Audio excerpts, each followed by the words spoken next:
কিন্তু আমার রব এত বিশাল বড় 7টা আসমান টানায় রাখছেন, নিচের থেকে একটা খুঁটিও নাই, উপর থেকে একটা রশির টানাও নাই। এত সুন্দর কুদরতি সিস্টেমে যে টানায় রাখলেন, তিনি কত মহাশক্তিওয়ালা। ওই রব্বে কারিমের দেওয়া পানি আমি ভোগ করি। আমি রাতের বেলা ঘুমায় যাই, রব যদি আমাকে সজাগ না করেন আমি উঠতে পারি না। আমার পিপাসা নিবারণের জন্য পানির প্রয়োজন, সব আমার আল্লাহ দিছেন ফ্রি। আমার চলার জন্য রাস্তার প্রয়োজন, ফ্রি দিছেন আমার আল্লাহ। দুনিয়াতে চলতে হলে আমার আলোর প্রয়োজন, সূর্য দিয়া চাঁদ দিয়া আলোর ব্যবস্থা করেছেন আমার রব ফ্রি। আমার বেঁচে থাকার জন্য খানার প্রয়োজন, তাও ফ্রি করে দিলেন আমার আল্লাহ। নদীর মাছ আমার জন্য ফ্রি, গাছের ফল আমার ফ্রি, জমিনের ফসল আমার ফ্রি। এত কিছু যিনি আমাকে দিছেন, যার দেওয়া খানা খাই আমি কথা বলি, শক্তি প্রয়োগ করি, ওই রবের কাছে মাথা নত করে আল্লাহর বান্দা ইবাদত করবে, দুনিয়ার কোনো মখলুকের কাছে মাথা নত করবে না। কিন্তু এত কিছু অমানুষ আছে, এরা গবেষণা করে না, নফসের গোলাম হয়ে মানুষের পেছনে দৌড়ায়। আমি আল্লাহ চক্ষু দিলাম দেখার জন্য, চোখ দিয়া মা বাবাকে মোহাব্বতের নজরে দেখবে সওয়াব, চোখ দিয়া বাইতুল্লাহ দিয়ে তাকায় থাকবে সওয়াব, চক্ষু দিয়া কোরআন খুলিয়া তাকায় তাকায় দেখবে সওয়াব, উলামায়ে আহলে হক দেখবে সওয়াব। এই চোখ দিয়া কোরআন খুলে তাকায় দেখবে, আল্লাহর কুদরত দেখবে সওয়াব। বান্দা মা বাবার দিকেও মায়ার নজরে তাকায় না, কোরআন খুলিয়াও তাকায় না, বাইতুল্লাহ দেখে না, আলেম দেখে না, বরং বান্দা সময় পেলেই মোবাইলটা ওপেন করে সারাটা রাত শুধু গুনাহ দেখে চোখ নাপাক করে। আমি আল্লাহ কান দিলাম শোনার জন্য, কি শুনবে? কোরআনের আওয়াজ, আজানের আওয়াজ, মা বাবার মোহাব্বতের আওয়াজ, উলামায়ে কেরামের মোহাব্বতের আওয়াজ। বান্দা ভালো আওয়াজ না শুনিয়া কানের মধ্যে তার লাগায় শুধু গানের আওয়াজ শুনে, মা বাবার আওয়াজ শুনে না, গীবতের আওয়াজ শুনে, মিথ্যার আওয়াজ শুনে, গালাগালির আওয়াজ শুনে। আল্লাহ বলেন এই মানুষগুলো আসলে মানুষ না, দেখতে মানুষ, আসলে মানুষ না। আমি আল্লাহ বলি শুধু মানুষই না, এরা পশুর সমান।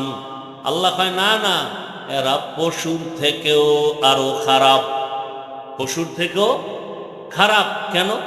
বলে একটা কুকুর মালিকের কিচ্ছু পায় না, অথচ জীবনটা দিয়া মালিকের ভালোবাসে, সারা রাত মালিকের বাড়ি পাহারা দেয়। আর মানুষ কত খারাপ! আমি আল্লাহ মালিকের থেকে সব পাইয়াও আমারে চিনে না, আমার হুকুম মানে না। তাহলে এটা মানুষ না, পশুর মতো কয় না, এটা কুকুরের থেকেও খারাপ। পরিণাম ফল কি? উলাইকা হুমুল গাফিলুন, এরা জাহান্নামী। ও যুবক, অল্প দিনের মধ্যে তুমি ভুলে গেছো তোমার সেই যুবকের কথা? রক্তের ফোঁটা জমিনে ফালাইয়া তোমার লাইনের যুবকটা সারা দুনিয়ার মানুষকে জাগরণ তৈরি করে গেল, আর বলে গেল টাকায় পশু বিক্রি হয়, টাকায় অমানুষ বিক্রি হয়, আমি হাতি টাকায় বিক্রি হই না। তোমার চরিত্র কেমন? এই যুবক, তোমার চরিত্র কেমন? সারা রাত মোবাইলে আকাম করবা, কপাল খারাপ, এমবি নাই। কি নাই? এমবির জন্য টাকা দরকার, কই পায়? পেরেশান টাকা দরকার, খুঁজতে খুঁজতে দুইজনারে রেডি করছে, মায়ের মানিব্যাগ আর বাবার পকেট। মা বাবার টাকা চুরি করে এমবি কিনে সারা রাত তুমি মোবাইলে জিনা করেছো, চোখের জিনা, হাতের জিনা, জবানের জিনা। তোমার চেহারাটা 40 বছর পর্যন্ত থাকবে উজ্জ্বল, মাত্র 25 বছরে চেহারার নূর নাই, আকর্ষণ নাই। কেন? 1500 বছর আগে রঈসুল মুফাসসিরিন আব্দুল্লাহ ইবনে আব্বাস রাদিয়াল্লাহু তাআলা আনহু বলেছেন, মানুষ গুনাহ করতে গিয়ে যদি সীমা লঙ্ঘন করে, নগদ শাস্তি 5টা। 1 নাম্বার শাস্তি চেহারার নূর চলে যাবে, দ্বিতীয় শাস্তি রিজিকের বরকত চলে যাবে। খানা খাইবি ঠিক, কিন্তু বাথরুম রেডি, খানায় শরীরে শক্তি হবে না, অসুস্থতা বেড়ে যাবে, রোগ দিন দিন বাড়তেই থাকবে। তাহলে 25 বছরের যুবকের চেহারা নষ্ট কেন? যেই চেহারা 40-এর আগে নষ্ট হবে না, কোনো মেডিসিন লাগবে না, শুধু গুনাহের কারণ। আর কোন পৃথিবীর মেডিসিন ক্রিম তোমার চেহারা ভালো করবে না। একটাই মেডিসিন আছে, নতুন করে সুন্দর চেহারা ফিরে পাবা। 5 বার ওযু বানাও, 5 ওয়াক্ত নামাজ পড়ো, ইনশাআল্লাহ চেহারায় আবার নূর ফিরে আসবে। এছাড়া বিকল্প কোনো মেডিসিন নেই। 5 ওয়াক্ত নামাজের ওযু করো, আর ওযুর পরে একটা আমল আছে, পারলে লাভ। ওযু করে দোয়া আছে না নাই? দোয়া পড়ার পরে একবার দরুদে ইব্রাহিমি পড়ো, পরে হাতে ফু দিয়া চেহারায় ঢেকে নাও, চেহারা মুছে নাও।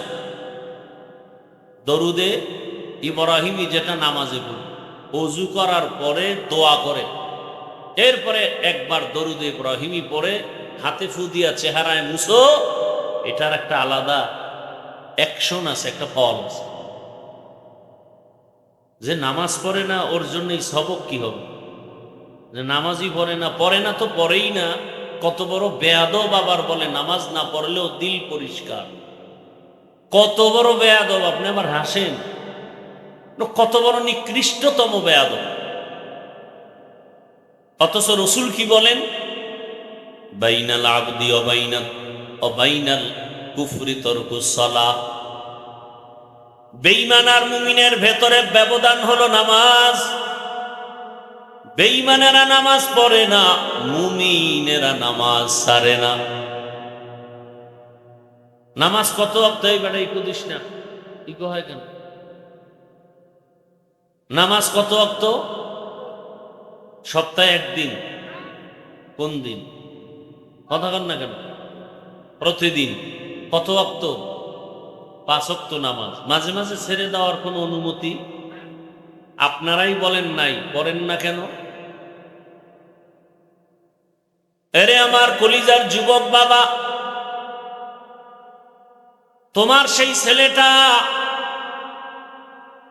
রাস্তা দিয়ে হাঁটে, মানুষ এসে এসে টাকা দেয়। এই ফেসবুকের গোলামেরা সাক্ষী দেয়নি?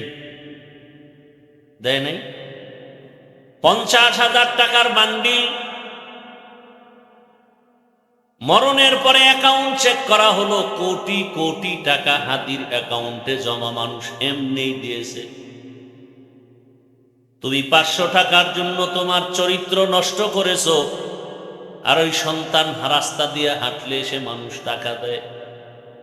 তা ক্ষমতার পাওয়ারে হয় নাই, টাকার গরমে না, একমাত্র সুন্দর চরিত্র আর নৈতিক আদর্শের কারণেই হয়েছে। সারা দুনিয়ার মানুষ ওই ব্যক্তির জন্য পাগল। ডাক্তার জাকির নায়েক কে চিনে না, কে জানে না। টাকার গরমও নাই, ক্ষমতার পাওয়ার নাই, এত সুনাম একমাত্র কারণ তার সুন্দর আদর্শ নৈতিক চরিত্রের কারণে। চরিত্র মানুষের অমূল্য এক সম্পদ। যার চরিত্র ঠিক আছে, ও ফকিন্নির ঘরে হলো একদিন এত দামি হয়ে যাবে, গোটা দুনিয়ার মানুষ ওকে মাথায় নিয়ে সম্মান করবে। আর চরিত্র যদি খারাপ হয় তো পৃথিবীর সব থেকে বড় কোটিপতির সন্তানও জায়গায় জায়গায় জুতার বাড়ি খায়। তাসলিমা নাসরিন একজন MBBS ডাক্তার, শুধু ডাক্তার না, একজন গবেষক। কোরআনের আয়াত পড়ে আর ব্যাখ্যা করে, তর্জমা পড়ে আর আল্লাহর ভুল ধরে। কত বড় গবেষক! যেমন তেমন ডাক্তার না, একজন MBBS ডাক্তার। আয়াত পড়ে, তর্জমা করে, ব্যাখ্যা পড়ে, আর বলে নারীদের বেলায় এই জায়গার আইন বা বিধানটা নারীদের জন্য জুলুম হয়ে গেছে, আল্লাহ জালেম।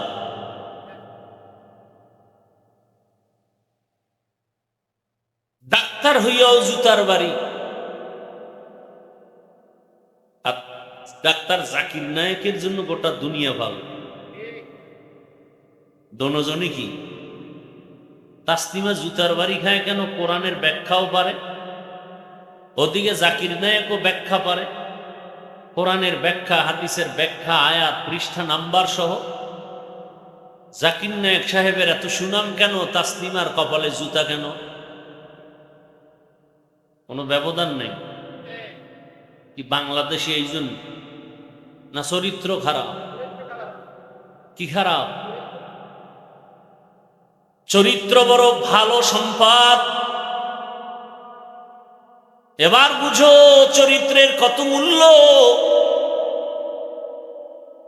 এরে আমার কলিজার যুবক বাবা, তোমার লাইনে কত যুবক তোমার পার্শ্বে আছে, স্কুলে পড়ে, কলেজে পড়ে, চাকরি করে, ব্যবসা করে, 5 ওয়াক্ত নামাজি। তুমি কেন পারো না? তোমার কপাল বড় খারাপ। অনুরোধ করে বলবো রে বাবা, 5 থেকে 7টা বছর মোবাইলটা পানিতে ফেলে দে, নতুন করে ঘুরে দাঁড়াও, লেখাপড়া করে ডাক্তার যদি হতে পারো, আল্লাহর কসম তুমি এই এলাকার সন্তান হলেও গোটা দেশ তোমাকে চিনবে আর সম্মান করবে। তবে 2টা পুঁজি লাগবে, এক হলো চরিত্র সুন্দর, আর 3 জায়গার দোয়া। কয় জায়গা? চরিত্র সুন্দর লাগবে আর 3 জায়গার দোয়া। আল্লাহর জাতের কসম, ওই 3 জায়গার দোয়া যদি না থাকে, খোদার কসম ডাক্তার হলেও সম্মান হবে না, ইঞ্জিনিয়ার হলেও সম্মান হবে না, প্রফেসর হলেও সম্মান হবে না, ওসি ডিসিএসপি হলেও সম্মান নাই। চরিত্র ভালো আর 3 জায়গার দোয়া লাগবে। 1 মা বাবার দোয়া, 2 শিক্ষকের দোয়া, 3 নম্বরে উলামায়ে কেরামের দোয়া লাগবে। আল্লাহর জাতের কসম, এই 3 জায়গার কোনো এক জায়গা থেকে যদি বরদোয়া চলে আসে, হাত তুলে বরদোয়া করা লাগে না, মনে কষ্ট, এটাই বরদোয়া। যুবক, তোমার আচরণে যদি মা বাবা কষ্ট পেয়ে একটা নিঃশ্বাস ফেলে গজব শুরু। আল্লাহর জাতের কসম, মরার আগে বিছানায় পঙ্গু হয়ে কান্না করবি, জীবনে আর সফলতার দরজা খুলে পাওয়া যাবে না।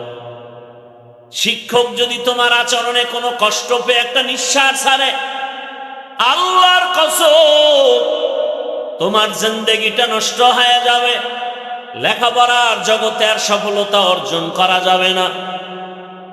রাস্তায় চলি, মাঝে মাঝে কত পাগল দেখি, যুবক উলঙ্গ, অথচ ইংলিশে কথা বলে, আরবিতে কথা বলে। চিন্তা করে দেখলাম, রাস্তার ল্যাংটা পাগল আবার আরবি বলে কেন, ইংলিশ বলে কেন? ওদের কি আলাদা কোচিং করানো হয় নাকি? কয় না। হিসাব করে বের করলাম, স্কুল বা মাদ্রাসার ভালো ছাত্র ছিল, বেয়াদবি করে রাস্তার পাগল হয়ে গেছি। লিকুল্লি শাইইন জিনাতুন ফিল ওয়ারা ওয়া জিনাতুল মারই তামামুল আদাবি। আজ খোদা খাহি মে তৌফিক আদব, বেআদব মাহরুম গাশত আজ ফজলে রা। আল্লাহ তাআলা উলামায়ে কেরামদের কাছে এমন নিয়ামত দান করেছেন, তাদের দোয়া নাও। কারণ আমরাই তো বলি, প্রবাদ আছে, সৎ সঙ্গে স্বর্গবাস, অসৎ সঙ্গে সর্বনাশ। বাসে লেখা আছে ধূমপান নিষেধ, এরপরও সবাই করেন। কথা বলেন না। মসজিদে লেখা আসেনি ধূমপান নিষেধ, কেউ করে। মসজিদে লেখা নাই, এরপরও কেউ করে না। বাসে ধূমপান নিষেধ লেখার পরেও কেন করে বলতে পারবেন? কেউ পারবেন না। পরিবেশের অভাব, সৎসঙ্গে অসৎসঙ্গে সর্বনাশ। বাসের পরিবেশ আর আল্লাহর ঘরের পরিবেশ কিনা এক না? আপনারা বলেন তো, মসজিদ থেকে দামি কোনো জায়গা পৃথিবীতে আছে? আছে? আহাব্বুল বিলাদি ইলাল্লাহি মাসাজিদুহা, ওয়া আবগাদুল বিলাদি ইলাল্লাহি আসওয়াকুহা। রহমতের নবী বলেন, দুনিয়াতে দামি জায়গা মসজিদ, দুনিয়াতে নিকৃষ্ট জায়গা হলো বাথরুম। কি ভাই, কি বাজার সব থেকে খারাপ জায়গা। অথচ আমরা বাজারে সময় কাটাই, মসজিদে থাকতে চাই না। ইমাম সাহেব যদি একটু কেরাত লম্বা নেয় মাথা গরম হয়ে যায়, বড় একটা মোনাজাত দিল মাথা গরম। এই শান্তি গরম অলাটি সব হলো সাপ্তাহিক মুসল্লি। কি মুসল্লি? এবং আরো একটা তার পরিচয়, আর অধিকাংশ সুদখোর। অধিকাংশ মসজিদের মতো পবিত্র জায়গার কমিটিতে সুদখোর আসলো কিভাবে? যেই সুদখোরের আমল নামায় অল টাইম আপন মায়ের সাথে জিনার গুনাহ, জিনার গুনাহ, জিনার। এরা মসজিদের দায়িত্বে আসছে কেন? এই পাবলিক সবাই এরা নিছে কেন? ওই যে ভোটের আগে ভোট টাকা খাইয়ে বিক্রি হয়ে গেছে, কিছু কইতেও পারেন, আছে না নাই? আল্লাহ হেদায়েত দান করুন।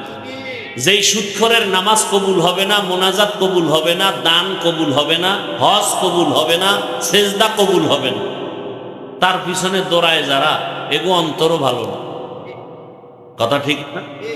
আল্লাহ হেদায়েত দান করুন, আল্লাহ হেদায়েত দান করুন। এ কথাগুলো আমরা আপনাদেরকে না বললে কে বলবে বলেন তো? আলাদা কোনো মানুষ আছে? আগামী জুমায় যদি আপনাদের এই অঞ্চলের কোনো খতিব সাহেব আমার এই কথাগুলো জুমায় আলোচনা করে, কি হালাত হবে বলেন তো? শুনবে শুধু গাইবি আওয়াজ, চতুর্দিক থেকে কি ব্যাপার, গাইবি আওয়াজে কি আসতেছে? বলে 1 মাসের ছুটি। 1 মাসের ছুটি কেন? বলে শিয়ালের হাতে মুরগি আমান। শিয়ালের হাতে মুরগি দিলে যা হয়, সুদখোর বেনামাজির হাতে মাদ্রাসা মসজিদের চাপ দিলে এই হয়। আল্লাহ হেদায়েত দান করুন।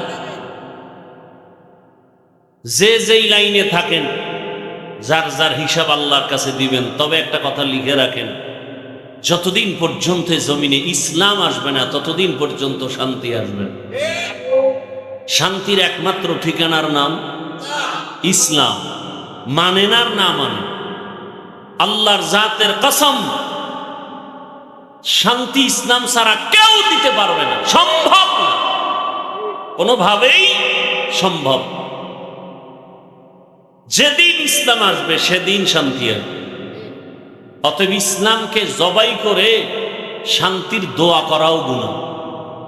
বিয়া না কইরা সন্তানের আশা করা ফরজ।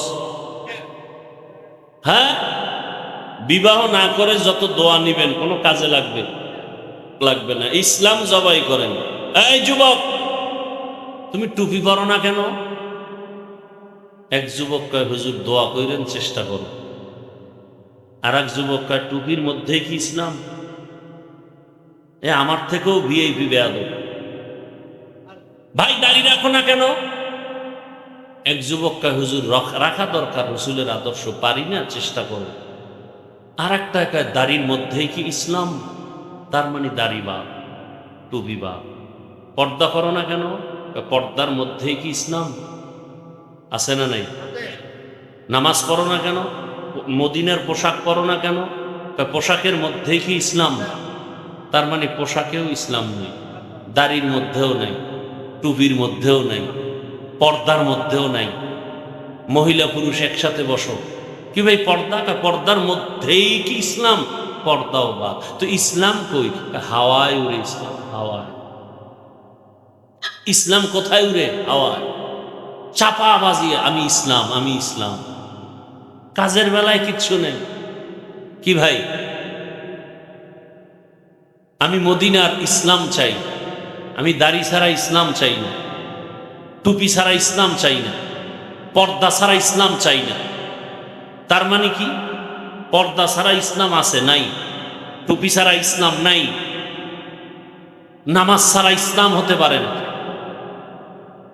মদিনার আদর্শ ছাড়া ইসলাম হতে পারে না। যতদিন পর্যন্ত সেই ইসলাম আসবে না ততদিন পর্যন্ত ইসলামের এই জমিনে শান্তিও। ইসলাম কি বলে? দুজন যখন একসাথে মোলাকাত হয় কি দাও? কথা বলেন। সালাম মানে কি? এই শান্তি শুরু। আসসালামু আলাইকুম, তোমার উপরে কি হোক। আপনিও কি বললেন? ওয়ালাইকুম আসসালাম, আপনার উপরও শান্তি বর্ষিত হোক। এ জাতির কপাল এত খারাপ যে MA pass, IA pass, BA pass করছে, সালাম পাস করেন। আসসালামু আলাইকুম, এই দুইটা শব্দ পড়তে কি মাদ্রাসায় যাওয়া লাগে? তো এমএ পাস বিএ পাস করে তুমি এই দুইটা শব্দ পারো না? এত লজ্জা কোথায় আমাদের? সালাম দেয় সালাম আলাইকুম, কি দেয় সালাম আলাইকুম, আরো কত স্টাইল। তার মানে তোর উপরে ঠাড়া বল, হে কয় ওয়ালাইকুম, তোর উপরে আগে বল। আছে না? আর একজনে হুজুর পাইয়ে স্টাইল করে সালাম দেয়, আসসালাম আলাইকুম। হুজুর কেমন আছে? হুজুরে সালাক, হুজুর কয় শুকুর, আলহামদুলিল্লাহ। কয় হুজুর আপনি শুকুর বললেন কেন? শুকুর বাদ দিয়া। কয় কপাল আমারটাও খারাপ, তোরটাও খারাপ। আমি যে শুকুর বলবো সেই সিনের নকটা তো তুই সালামে নিয়ে গেছ, আমার তো শুকুর বলা ছাড়া উপায় নেই। একটা এমএ পাস মুসলমান সন্তান আসসালামু আলাইকুম বলতে পারে না, এর থেকে লজ্জা কি হতে পারে? আর এক সোরায় রাজধানীতে বয়ে কয় বিশুদ্ধভাবে সালাম দিলে এটা জঙ্গির পরিচয়। এখন বলে নাই, কিছুদিন আগের কথা। ইসলাম বলে বড়রা ছোটকে মায়ার নজরে দেখো। ইসলাম বলে ছোটরা বড়দেরকে সম্মানের নজরে দেখো। আল্লাহ জাতের কসম, সারা দুনিয়ার বড়রা যদি ছোটদেরকে মায়ার নজরে দেখতো, কোনোদিন ছোটদের উপরে জুলুম করত না। ছোটরা যদি বড়দেরকে সম্মানের নজরে দেখতো, কোনোদিন বেয়াদবি করত না। এটা ইসলাম পারবে, আর কেউ পারবে না। ইসলাম কি বলে? কর্মচারী কাজ করে, ঘাম ঝরার আগে বেতন দাও। আমার দেশের ফ্যাক্টরির মালিকেরা যদি শ্রমিকদের বেতন আগে আগে দিত, কোনোদিন কাজে ফাঁকি দিত না। বেতন দেয় না, এজন্য মোবাইল চালায় সময় কাটায়, কাজে সময় দেয় না। ইসলাম দুনিয়ার প্রত্যেকটা মানুষের জীবনের জন্য কল্যাণ, নিশ্চিত কল্যাণ, কোনো অকল্যাণ নাই। ইসলামের অর্থনীতি মানুষকে কল্যাণের পথ দেখায়। ইসলামী অর্থনীতি যদি সমাজে চালু হয়, বাংলার জমিনে একটা গরিবও থাকবে না। ইসলাম এমন শান্তি যে হিন্দুরাও শান্তিতে চলবে, বৌদ্ধরাও শান্তি পাবে, মহিলারাও শান্তি পাবে, চাকরিজীবীদের শান্তি নিশ্চিত। ইসলাম আসলে ব্যবসা যারা করবে দিব্যা নামে শান্তিতে বসবাস করবে। ইসলাম এদেরকে শান্তির গ্যারান্টি দিয়েছে, আর কেউ দেয়নি। সৌদি আরবের ঘটনা আপনারা অনেকে শুনে থাকেন। স্বর্ণের দোকানওয়ালা দোকান খোলা রেখে নামাজে যায়। আমাদের দেশে যাক না, ও দোকানও ভাইতো না, দেখবে খালি জমিন বইরে রয়েছে। যেখানে দোকান আছে লোকের খবরও নেই। দুর্নীতিতে এমনি চ্যাম্পিয়ন হয়েছে। এতগুলো বরকত না থাকলে চ্যাম্পিয়ন হয়নি দুর্নীতিতে। কে বলবে এই কথা? বললেই বলে হুজুর রাজনীতি বাদ দেন, কোরআন হাদিসের রস করেন। কোরআন হাদিস বুঝো। আমার আল্লাহ পরিবার নীতি কোরআনে দিলেন, অর্থনীতি কোরআনে দিলেন, ভুলে রাষ্ট্রনীতি দেন নাই। এটা আল্লাহর ভুল হয়ে গেছে। আল্লাহ হেদায়েত দান করুন। ইয়া আইয়ুহাল্লাযীনা আমানুত্তাকুল্লাহা ওয়াল তানজুর নাফসুম মা কদ্দামাত লিগাদিন ওয়াত্তাকুল্লাহ। তোমার এই জীবন কিছুই না, তোমার পরকাল জীবনের জন্য জীবনটাকে সাজাও।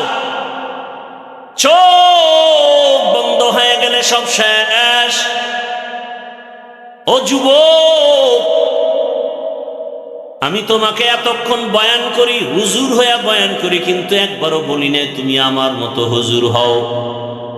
আমি কওমি মাদ্রাসার তাজা সন্তান, কিন্তু একবারও বলি না স্কুলে তালা দিয়া কওমি মাদ্রাসায় যাও। আমি দাওয়াত ও তাবলীগের লাইনের প্রিয় সন্তান, কিন্তু একবারও বলি না তাবলীগে না গেলে জাহান্নামে যাবে। আমি পীরের একজন মুরিদ, শুধু পীরের মুরিদ না, বরং সারা দেশে চ্যালেঞ্জ দিয়েছি যারা বলে ওলি আউলিয়া মানি না, পীর মুরিদি মানি না, এরা কোরআন মানে না, বুখারী শরীফ মানে না, এরা ভণ্ড। এদের যারা ভণ্ড বলবে না তারাও ভণ্ড। আমি পীরের লাইনের সন্তান, অথচ একবারও বলি না পীরের কাছে যাও। আমার দেশের বহু আল্লাহর বান্দা উলামায়ে কেরাম আছেন, মানুষকে এই লাইনে বয়ান করার অভাব নাই। আর আমার দেশে মাওলানা মুফতি মুহাদ্দিসের অভাব নাই, আলহামদুলিল্লাহ। তবে আমি একটা সাইড নিয়ে মানুষকে আলাদা বয়ান করি আঙ্গিকে, যে আমার দেশে আদর্শ ডাক্তারের অভাব, আদর্শবান ইঞ্জিনিয়ারের অভাব, আমার দেশে আদর্শবান প্রফেসর, ওসি, ডিসি, এসপির অভাব। আজ যদি আমার প্রত্যেকটা থানা, জেলার এসপি, ডিসি, ওসি 5 বেলার নামাজি হইতেন, ঘরে ঘরে এলাকায় কোরআনের বয়ান চলতো, কোনো সুদখোরের পেছনে অনুমতির জন্য দৌড়ানো লাগতো না। কোরআনের বয়ান করবে, সুদখোরের পেছনে দৌড়াতে হবে অনুমতির জন্য। আবার কেউ এসে আলেমকে বাধা দিবে, বয়ান বন্ধ করেন, সব দোষ আপনাদের, সব দোষ এই জাতির, এই জনগণের। জনগণ হারামি হলে নেতাও হারামি হয়, জনগণ ভালো হলে নেতাও ভালো হয়। চেয়ারম্যান, এমপি প্রার্থী আগে হারাম খায় না, জনগণরা আগে খাইয়া শিখায়। জনগণ খায়, তোর বউ বিক্রি করে সব আমগো খাওয়া, আবার যখন চেয়ারে বসবি আমগো কপালেরটা খাবি। কি তো এমপি আগে খাইছে না জনগণ? জনগণ খাইয়ে শিখাইছে, তুমিও খাইও। তো দোষ এমপির কেন? দোষ চেয়ারম্যানের কেন? জনগণের দোষ। আমালুকুম উম্মালুকুম, যেমন কর্ম তেমন ফল। আল্লাহ হেদায়েত দান করুন। দুনিয়া নামক জীবনের কোনো দাম নাই। হয় তাহলে আল্লাহ কেন পাঠাইলেন? দুনিয়াতে পাঠাবার একমাত্র কারণ আমল তৈরি করো, আমলের জগতে পরীক্ষা দিয়া গাও। আল্লাযী খালাকাল মাউতা ওয়াল হায়াতা লিয়াবলুয়াকুম আইয়ুকুম আহসানু আমালা ওয়া হুয়াল আজিজুল গফুর। আল্লাহ বলেন আমি দুনিয়াতে মানুষ বানাবার এক কারণ আমলের পরীক্ষা। এমনি তো নাচনেওয়ালা বুড়ি আর যদি পায় ঢোলের বাড়ি, মানুষ তো এমনি আমল করতে চায় না। আবার কোন টুপিওয়ালারা বয়ান দেয়, বলে বেশি আমল লাগে না। আর আল্লাহ আয়াতে বলেন আমি মানুষ বানাইলাম আমল করার, পরীক্ষা নেওয়ার জন্য। আমল ছাড়া ইমানের পয়েন্ট বাড়ে না। এজন্য আল্লাহ বলেন ফামান কানা ইয়ারজু লিকা রাব্বিহি ফালইআমাল আমালান সালিহা। রবের মোলাকাত যদি চাও, ঈমানের পরে নেক আমল করো। ইন্নাল্লাযীনা আমানু ওয়া আমিলুস সালিহাত কানাত লাহুম জান্নাতুল ফিরদাউসি নুজুলা। জান্নাতুল ফেরদাউস বড় দামি জান্নাত, যদি পেতে চাও ঈমানের পরে নেক আমল করো। এরে আল্লাহর বান্দারা, তো নামাজি ব্যবসায়ী নাই, আপনি পারেন না কেন? ও চাকরিজীবী বাবার, আপনাদের মধ্যে কি চাকরিজীবী 5 ওয়াক্ত নামাজি নাই? অভাব নাই। কত র‍্যাব, কত আর্মি, কত পুলিশ 5 ওয়াক্ত নামাজ পড়ে দাড়িওয়ালা। যুবকেরা মাঝে মাঝে ঢাকা কলেজের গেইটে গিয়া দাঁড়ায় দেখো, তোমার মতো যুবক মাথায় পাগড়ি, বড় দাড়ি, বড় জামা পরে কলেজে ক্লাস করে। মিথ্যা বলছি? পেছন দিক দিয়া তাকাইলে মনে হয় মসজিদের কোনো ক্ষতি, অথচ আরবিও ভালো করে জানে না। এই অবস্থা কেন?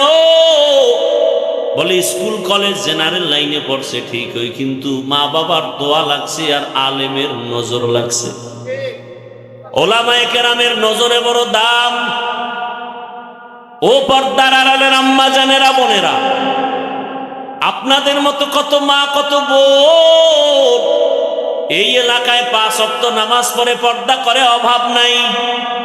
ভিন্ন লাইনের মা বোনেরা আপনারা কেন 5 ওয়াক্ত নামাজ পড়েন না, মার্কেটে ঘুরেন? এরে আম্মা জানেরা, বাবারা, আপনার মতো কত মা 5 ওয়াক্ত নামাজ পড়ে, স্বামীর মাল হেফাজত করে। আপনি কেন নামাজ পড়তে পারেন না, পর্দায় থাকতে পারেন না? সন্তানের ভবিষ্যৎ নিয়ে কি একটু ভাবেন না যে আপনার সন্তান ভালো আদর্শ পেলে সন্তান ভালো হয়ে যাবে? এক সময় আপনি দুনিয়ার থেকে চলে গেলে সন্তান গর্ব করবে আর দোয়া করবে। এই কি একটু পরে আনা যায় না?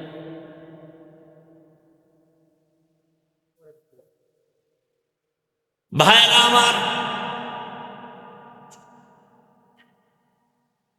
এরে আম্মা জানেরা, সন্তানের বাবা যারা আছেন, সন্তানের ভবিষ্যৎ নিয়ে যদি ভাবতেন, ভালো কিছু আদর্শ দিয়া যদি কবরে যেতে পারতেন, সন্তান এক সময় দোয়া করত, আমার আব্বু আম্মু কত ভালো, আমার আব্বু আম্মু কখনো তর্কে জড়ায় নাই, গালি দেয় নাই, মোবাইলে সময় নষ্ট করে নাই, 5 ওয়াক্ত নামাজ পড়তো, আমাকেও নামাজের দাওয়াত দিত। আমার আব্বু আম্মু বারবার আমাদের বুঝাইতো, মিথ্যা বলবা না, কারো ক্ষতি করবা না। কলিজা ভরে সন্তান স্মরণ করত আর দোয়া করত। আর যদি মা বাবা ভালো আদর্শ না দিয়া খারাপ চরিত্র রেখে কবরে যান, সন্তান এক সময় ধিক্কার দিবে আর বলবে, আমার মা বাবার চরিত্র ভালো না, আমি কেমনে ভালো হই? আমার মা মোবাইল নিয়ে পড়ে থাকতো, বেগানার পেছনে দৌড়াতো, বাবাও মায়ের সাথে ভালো আচরণ করে নাই। আমার মা বাবা সারাদিন রাত বেগানার পেছনে পড়ে থাকতো, মার্কেটে মার্কেটে ঘুরতো। আম্মা জান, সন্তান ধিক্কার দিবে, মা বাবার কারণে ভালো হতে পারি নাই। এখনো সময় আছে, তওবা করে নেন, আল্লাহর কাছে তওবা করেন, মনে মনে তওবা করেন। জীবনে আর বেপরদায় চলবেন না, নামাজ ছাড়বেন না, মোবাইলে সময় নষ্ট করবেন না। বাবাজিরাও তওবা করেন।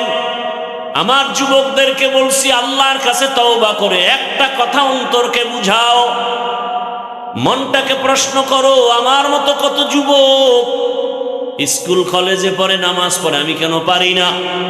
তোমার আমার মতো যুবক রাস্তায় গাড়ি চালায়, নামাজ পড়ে, কেন তুমি পারো না? তোমার আমার মতো যুবক নদীর মধ্যে মাছ ধরে, নামাজ পড়ে, তুমি কেন পারো না? তোমার মতো যুবক সন্তান তাকায় দেখো, কৃষি কাজ করে, নামাজি, RAB, army, police, BDR, OC, DC SP, অভাব নাই, তুমি কেন পারবা না? তওবা করো আল্লাহর কাছে। জীবন চলে গেল আর নামাজ ছাড়বা না, দাড়ি কাটবা না, বেপরদায় চলবা না। মা বাবার দোয়া নিয়া, শিক্ষকের দোয়া নিয়া, উলামায়ে কেরামের দোয়া নিয়া জীবনটাকে গড়বা। তওবা করার মতো যদি অন্তর তৈরি হয়, মুনাফিকি না থাকে, খাঁটি তওবার নিয়তে দুটো হাত আমার আল্লাহকে দেখায় দেই। আয় আল্লাহ, হাতগুলো কবুল করে নেন, তওবা কবুল করে নেন, তওবার উপরে মজবুত হইয়া চলার তৌফিক দান করেন, আমিন। আল্লাহ সবাইকে কবুল করেন। এখন কি খানার টাইম, ঘুমের টাইম? গিয়া শুধু ময়দা